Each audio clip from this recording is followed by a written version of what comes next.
જય સ્વામિનારાયણ. સહજાનંદ વિદ્યાલયના video lecture શિક્ષણમાં આપ સર્વ વિદ્યાર્થી મિત્રોનું હાર્દિક સ્વાગત છે. ધોરણ 12 રસાયણ વિજ્ઞાન પ્રકરણ 7 પી વિભાગના તત્વો. પી વિભાગના તત્વોમાં આપણે જોઈએ કે સમૂહ 13 થી સમૂહ 18 ના તત્વોનો સમાવેશ થાય. એ પૈકી સમૂહ 13 અને સમૂહ 14 એ આપણે ધોરણ 11માં ભણી ગયા.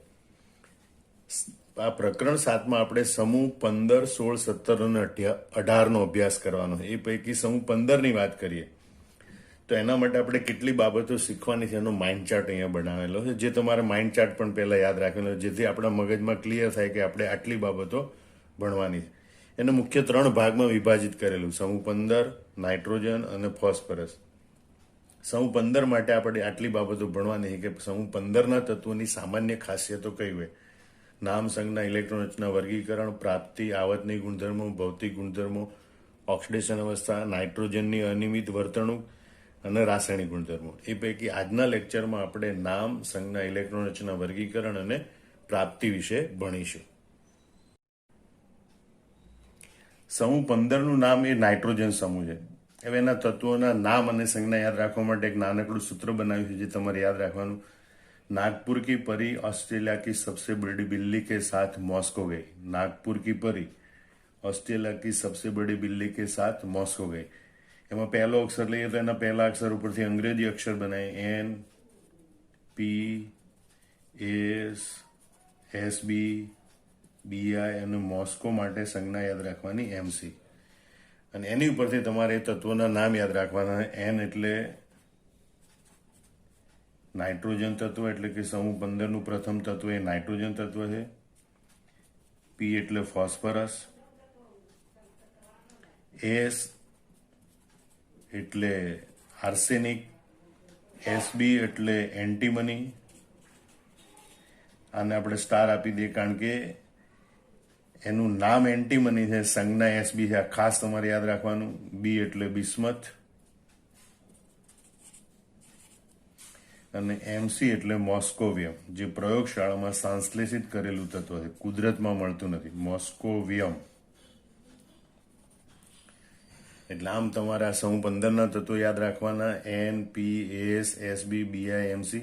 नागपुर की परी अथवा नागपुर की फौरी एम लखाए. नागपुर की परी ऑस्ट्रेलिया की सबसे बड़ी बिल्ली के साथ मॉस्को गई. अथवा एम कहेवाय नाना पाटेकर असरानी सब भिखारी मॉस्को गए. नाना पाटेकर असरानी सब ભિખારી મોસ્કો ગયે. એવી રીતે પણ તમે યાદ રાખી શકો. ટૂંકમાં સમૂહ 15ના 6 તત્વો યાદ રાખવાના, જેમાંથી આ પ્રયોગશાળામાં સંશ્લેષિત તત્વો છે એના વિશે આપણે બહુ વધારે ભણવાનું નથી. મુખ્યત્વે આ 5 તત્વો વિશે વિસ્તારપૂર્વક અભ્યાસ કરવાનો છે: nitrogen, phosphorus, arsenic, antimony, bismuth. હવે આપણે એના પરમાણુ ક્રમાંકની ચર્ચા કરીએ તો યાદ રાખજો, 15 સંખ્યા છે ખૂબ મહત્વની છે. 15 સંખ્યા કઈ રીતે મહત્વની? તો કે બીજું અને છઠ્ઠું તત્વ એમાં 15 આવે. બીજું તત્વ છે એનો પરમાણુ ક્રમાંક 15 હોય અને છઠ્ઠા તત્વનો પરમાણુ ક્રમાંક 115 હોય. આ યાદ રાખજો. બીજું નાઇટ્રોજન છે, એના માટે પરમાણુ ક્રમાંક ખાસ યાદ રાખવો. એ તો આપણે હાઈલી, વેબો, કાનાઓફ્લોની એના ઉપરથી યાદ રાખીએ. નાઇટ્રોજનનો પરમાણુ ક્રમાંક 7. પછી એમાં 8 ઉમેરો એટલે બીજા તત્વનો પરમાણુ ક્રમાંક. પછી 2 વખત 18 ઉમેરવાના. 15માં 18 ઉમેરો એટલે 33, અને 33માં 18 ઉમેરો એટલે 51. એટલે બીજા અને ત્રીજી વખતે તમારે 18 ઉમેરવાના. પછી તો આ પાંચમું તત્વ છે એ ત્રીજા તત્વમાં સીધા 50 ઉમેરો એટલે આમાં 32 ઉમેરો, પણ ટોટલ થઈને 50 થાય, 18 ને 32. એટલે આમાં તમે ત્રીજા તત્વમાં 50 ઉમેરો એટલે આપણને પાંચમું તત્વ મળે. 33 + 50 એટલે 83. એટલે પાંચમા તત્વનો પરમાણુ ક્રમાંક 83 હોય. એટલે યાદ રાખજો, પહેલા તત્વનો જે પરમાણુ ક્રમાંક હોય એમાં 8 ઉમેરવાથી બીજું તત્વ મળે. અથવા તો એમ પણ યાદ રાખવું, બીજા તત્વનો પરમાણુ ક્રમાંક એ સમૂહનો પરમાણુ ક્રમાંક હોય એમાંથી 8 બાદ કરવાથી પહેલા તત્વનો પરમાણુ. સમૂહ 15ના તત્વોની ઇલેક્ટ્રોન રચના જોઈએ. આપણે એનું નામ, સંજ્ઞા, પરમાણુ ક્રમાંક યાદ રાખતા શીખી ગયા. नागपुर की परी ऑस्ट्रेलिया की सबसे बड़ी बिल्ली के साथ मॉस्को गई. Nitrogen, phosphorus, arsenic, antimony, bismuth, moscovium. અહીંયા ક્રમ પ્રમાણે જોઈએ તો નાઇટ્રોજન બીજા આવર્તનું, ફોસ્ફરસ ત્રીજા, આર્સેનિક ચોથા, એન્ટીમની પાંચમા અને બિસ્મથ છઠ્ઠા અને મોસ્કોવિયમ એ સાતમા આવર્તનું તત્વ છે. એ પૈકી એ તત્વોની ઇલેક્ટ્રોન રચના લખવી તો પહેલા અહીંયા લખાય હિલિયમ કમ્પ્લીટ,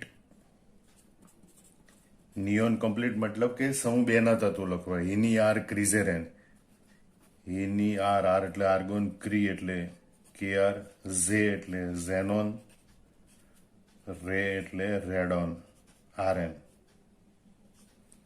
એટલે આટલી helium complete, neon complete, argon complete, krypton complete, xenon complete અને રેડોન કમ્પ્લીટ, એ રીતે લખાય.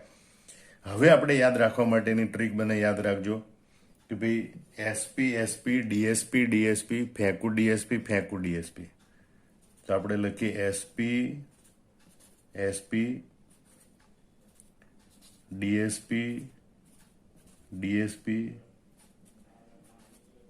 ફેંકુ ડીએસપી ફેંકુ ડીએસપી. આ યાદ રહે એટલે માટે દૂર લખેલું છે, બાકી જોડે નજીક જ લખવાનું હોય છે. હવે આ તત્વોની સામાન્ય ઇલેક્ટ્રોન રચના જોઈએ તો આપણે જે કે ભાઈ NS2NP3 પ્રકારની, એટલે કે એસ કક્ષકમાં 2, છેલ્લી એસ કક્ષકમાં 2 ઇલેક્ટ્રોન હોય અને પી કક્ષકમાં 3 ઇલેક્ટ્રોન હોય. બીજું આવર્ત હોય તો એના માટે લખાય 2s2 2p3, ત્રીજા આવર્ત માટે લખાય 3s2 3p3. એટલે કે નાઇટ્રોજનની ઇલેક્ટ્રોન રચના હિલિયમ કમ્પ્લીટ 2s2 2p3, ફોસ્ફરસની ઇલેક્ટ્રોન રચના neon complete 3s2 3p3. Arsenic ચોથા આવર્તનું તત્વ છે માટે 4s2 4p3, એન્ટીમની પાંચમા આવર્તનું તત્વ છે માટે 5s2 5p3. એની આગળ જે ડી કક્ષક આવેલી સંપૂર્ણ ભરાયેલી હોય અને એનો મુખ્ય ક્વોન્ટમ આંક બાહ્યતમ કક્ષા કરતા એક ઓછો, એટલે 4 છે તો અહીંયા લખાય 3d10, અહીંયા 5 છે તો અહીંયા લખાય 4d10. અને માટે આર્સેનિકની ઇલેક્ટ્રોનના argon complete 3d10 4s2 4p3, એન્ટીમનીની ઇલેક્ટ્રોનના krypton complete 4d10 5s2 5p3 થાય. બિસ્મથ એ છઠ્ઠા આવર્તનું તત્વ છે એટલે અહીંયા લખાય 6s2 6p3.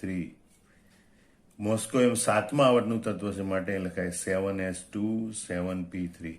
આમ NS2 NP3 જળવાઈ રહેવું જોઈએ. હવે જે ડી કક્ષક છે સંપૂર્ણ ભરાયેલી, મુખ્ય ક્વોન્ટમ આંક એક ઓછો હોય એટલે અહીંયા લખાય 5d10. એફ કક્ષકમાં એના કરતાં પણ એક ક્વોન્ટમ આંક ઓછો હોય એટલે અહીં લખાય 4f. અને એફ કક્ષકના 14 ઇલેક્ટ્રોન સંપૂર્ણ ભરાયેલા, એટલે બિસ્મથની ઇલેક્ટ્રોન રચના થાય 4f14 5d10 6s2 6p3. અને મોસ્કોવિયમની ઇલેક્ટ્રોન રચના અહીંયા મુખ્ય ક્વોન્ટમ આંક 7 છે તો ડી કક્ષક માટે 6 થાય, 10 ઇલેક્ટ્રોન ભરાયેલા હોય. એફ કક્ષક માટે મુખ્ય ક્વોન્ટમ આંક 5 થાય, એમાં 14 ઇલેક્ટ્રોન ભરાયેલા માટે મોસ્કોવિયમની ઇલેક્ટ્રોન રચના થાય radon complete 5f14 6d10 7s2 7p3. આમ આ રીતે આ તત્વોની ઇલેક્ટ્રોન રચના દર્શાવી શકાય. હવે આપણે તત્વોના વર્ગીકરણની દ્રષ્ટિએ જોઈએ તો નાઇટ્રોજન અને ફોસ્ફરસ એ અધાતુ તત્વો છે. આર્સેનિક અને એન્ટીમની એ અર્ધધાતુ તત્વો છે. જ્યારે બિસ્મથ અને મોસ્કોવિયમ, એની સંજ્ઞા સ્થિર રાખો, મોસ્કોવિયમ એ ધાતુ તત્વો છે. તો આ રીતે તમારે યાદ રાખવાનું કે ભાઈ નાઇટ્રોજન ફોસ્ફરસ અધાતુ તત્વો છે, આર્સેનિક એન્ટીમની અર્ધધાતુ તત્વો છે, બિસ્મથ અને મોસ્કોવિયમ એ ધાતુ તત્વો છે. આપણે જોઈએ કે સમૂહ 15ના તત્વો છે એના પ્રાપ્તિ સ્થાનોની માહિતી આપો. મતલબ કે સમૂહ 15ના તત્વો છે ક્યાંથી, કયા સ્વરૂપે અને કેટલા પ્રમાણમાં પ્રાપ્ત થાય છે, જે કંઈ પણ માહિતી આપણે રજૂ કરવાની. તો સમૂહ 15નું પ્રથમ તત્વ છે નાઇટ્રોજન. તો નાઇટ્રોજન માટે આપણે જોઈએ તો વાતાવરણમાંથી, પૃથ્વીના પોપડામાંથી તેમજ વનસ્પતિ અને પ્રાણીઓમાંથી પ્રાપ્ત થાય. વાતાવરણમાંથી કદના 78% ભાગમાં આણ્વીય નાઇટ્રોજન રહેલો હોય છે. એટલે આપણે જાણીએ કે વાતાવરણમાં એટલે કે હવામાં 78% નાઇટ્રોજન અને 21% ઓક્સિજન, બાકીમાં અન્ય વાયુ હોય. એનો મતલબ કે નાઇટ્રોજન છે એ વાતાવરણમાં મોટા પાયે મળી આવે છે. વાતાવરણમાં કદના 78% ભાગનો આણ્વીય નાઇટ્રોજન હોય. તેમજ પૃથ્વીના પોપડામાં એ 2 ખનિજ સ્વરૂપે મળે, સોડિયમ નાઇટ્રેટ અને પોટેશિયમ નાઇટ્રેટ સ્વરૂપે, NaNO3 અને KNO3. એટલે પૃથ્વીના પોપડામાં તમારે યાદ રાખવું તો એમ યાદ રાખો નાનોથરી કાનોથરી. નાનોથરી એટલે નાનો હોય એટલે ચીની, ચીની એટલે ચીલી સોલ્ટ પીટર, અને કાનો તો ઇન્ડિયામાં હોય એટલે ઇન્ડિયન સોલ્ટ પીટર. એ રીતે યાદ રાખવાનું. એટલે પૃથ્વીના પોપડામાં નાનોથરી કાનોથરી એમ યાદ રાખો. નાનોથરી એટલે કે NaNO3 એટલે કે સોડિયમ નાઇટ્રેટને ચીલી સોલ્ટ પીટર કહેવાય છે. કાનોથરી એટલે KNO3 એટલે કે પોટેશિયમ નાઇટ્રેટ, એને ઇન્ડિયન સોલ્ટ પીટર તરીકે ઓળખવામાં આવે છે. એટલે પૃથ્વીના પોપડામાં નાઇટ્રોજન એ સોડિયમ નાઇટ્રેટ કે પોટેશિયમ નાઇટ્રેટ સ્વરૂપે એટલે કે ચીલી સોલ્ટ પીટર કે ઇન્ડિયન સોલ્ટ પીટર તરીકે મળે છે. ખનિજ તરીકે એમનું નામ આ ઇન્ડિયન ચીલી સોલ્ટ પીટર અને ઇન્ડિયન સોલ્ટ પીટર હોય છે. વનસ્પતિ અને પ્રાણીઓમાં તે પ્રોટીન સ્વરૂપે મળે છે. નાઇટ્રોજન એ વનસ્પતિ અને પ્રાણીઓમાં આપણને પ્રોટીન સ્વરૂપે મળે છે. ફોસ્ફરસ એ પૃથ્વીના પોપડામાં એપેટાઇટ વર્ગના ખનિજોમાં મળી આવે છે.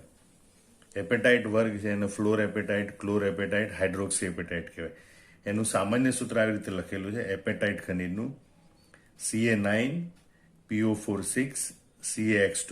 જ્યાં X તરીકે બદલાતું રહે, X તરીકે ફ્લોરિન હોય અથવા ક્લોરિન હોય અથવા તો હાઇડ્રોક્સી. ઓરિજિનલ એનું સૂત્ર આ પ્રમાણે છે 3 times Ca3PO4 twice. એટલે કે 3 અણુ કેલ્શિયમ ફોસ્ફેટ ના હોય એના 1 અણુ દીઠ CaX2 એટલે કે કેલ્શિયમ હેલાઇડ એટલે કે અથવા તો કેલ્શિયમ હાઇડ્રોક્સાઇડ હોય. એટલે અહીં કીધું ફોસ્ફરસ એપેટાઇટ વર્ગના ખનિજોમાં જોવા મળે છે. ફોસ્ફરસ એપેટાઇટ જે ફોસ્ફેટ ખડકના મુખ્ય ઘટકો છે. હવે ત્રણેયને અલગ રીતે લખવું હોય આપણે કે ભાઈ X તરીકે ફ્લોરિન લઈએ, ક્લોરિન લઈએ, હાઇડ્રોક્સી લઈએ. તો X તરીકે ફ્લોરિન લઈએ તો એને ફ્લોર એપેટાઇટ કહેવાય, ક્લોરિન લઈએ તો એને ક્લોર એપેટાઇટ કહેવાય, હાઇડ્રોક્સી સમૂહ લઈએ તો એને હાઇડ્રોક્સી એપેટાઇટ કહેવાય. ફ્લોર એપેટાઇટનું સૂત્ર લખાય 3 times Ca3PO4 twice into CF2 અથવા બધું ભેગું કરી લઈએ તો 3 તરી 9 એટલે Ca9 અને 2 તરી 6 એટલે PO4 6 times Ca9PO4 6 CF2 એ રીતે પણ લખાય. અને આનું પ્રમાણ સૂચક સૂત્ર લખવું એટલે કે એના બધા પરમાણુઓની સંખ્યા છે એના નાનામાં નાના ગુણોત્તરમાં દર્શાવીએ. તો કેલ્શિયમ 9 અને 1 10 છે એના અડધા એટલે 5, ફોસ્ફરસ 6 છે એના અડધા એટલે 3, ઓક્સિજન 6 ચોક 24 છે એના અડધા એટલે 12 અને ફ્લોરિન 2 છે એના અડધા એટલે 1. આમ ફ્લોર એપેટાઇટનું પ્રમાણ સૂચક સૂત્ર આ પ્રમાણે મળે Ca5P3O12F. એ રીતે બાકીના માટે પણ લખી શકાય. એ રીતે જો અહીં ક્લોરિન હોય તો એને ક્લોર એપેટાઇટ કહેવાય 3 times Ca3PO4 twice .CaCl2 એને પણ ક્લોર એપેટાઇટ કહેવાય. અથવા આને તમે ગુણક સ્વરૂપે લખો Ca9PO4 6 CaCl2 એને પણ ક્લોર એપેટાઇટ કહેવાય. એ રીતે હાઇડ્રોક્સી એપેટાઇટનું સૂત્ર બને 3 times Ca3PO4 twice COH twice અથવા Ca9PO4 6 COH twice. એટલે એક તો ફરીથી યાદ કરી લો કે ફોસ્ફરસ છે એ એપેટાઇટ વર્ગના ખનિજોમાં જોવા મળે અને એપેટાઇટ વર્ગના ખનિજો એ ફોસ્ફેટ ખડકના મુખ્ય ઘટકો છે જેનું સામાન્ય સૂત્ર આ પ્રમાણે છે Ca9PO4 6 CaX2 જ્યાં X બરાબર ફ્લોરિન, ક્લોરિન અને હાઇડ્રોક્સી સમૂહ. આ ઉપરાંત પ્રાણીજ અને વનસ્પતિજ પદાર્થોનો આવશ્યક ઘટક છે ફોસ્ફરસ. ફોસ્ફરસ એ પ્રાણીજ અને વનસ્પતિજ પદાર્થોનો આવશ્યક ઘટક છે. કેવી રીતે? તો કે હાડકાઓમાં અને અન્ય જીવંત કોષોમાં ફોસ્ફરસ આવેલો હોય છે. હાડકાના બંધારણ બધા સજીવ શરીરમાં તેમજ જીવંત કોષોમાં ખાસ કરીને કોષનું આવરણ છે ફોસ્ફોલિપિડનું બનેલું હોય એમાં ફોસ્ફરસ આવેલો હોય છે. આ ઉપરાંત ફોસ્ફોપ્રોટીન સ્વરૂપે ફોસ્ફરસ એ ઈંડા અને દૂધમાં આવેલો હોય છે. એટલે અહીં તમે એવી રીતે પણ યાદ રાખો પાવ હાજી હિન્દુ, પાવ હાજી હિન્દુ.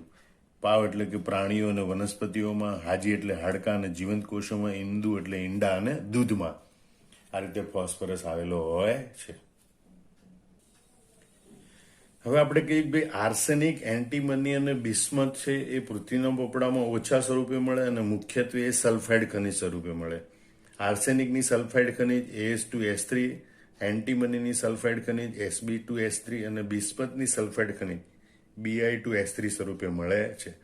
અમે આવું યાદ રાખવાનું આર્સેનિક, એન્ટીમની, બિસ્મથ એ માત્ર સલ્ફાઇડ ખનિજ સ્વરૂપે પૃથ્વીના પોપડામાંથી મળે છે.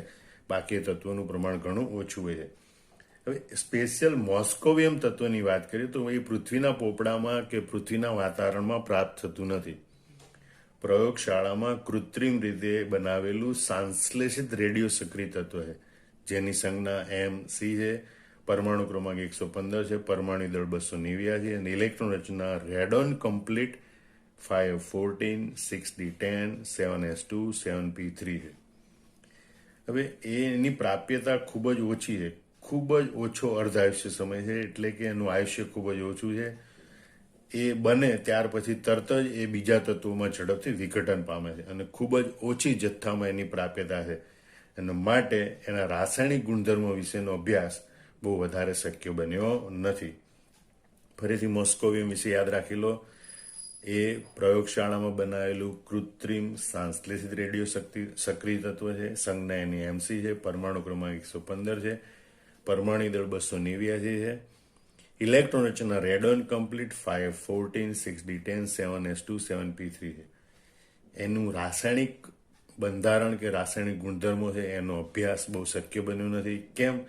કારણ કે એ ખૂબ જ ઓછો અર્ધાયુષ્ય સમય ધરાવે છે અને ખૂબ જ ઓછા જથ્થામાં એ પ્રાપ્ય થાય છે.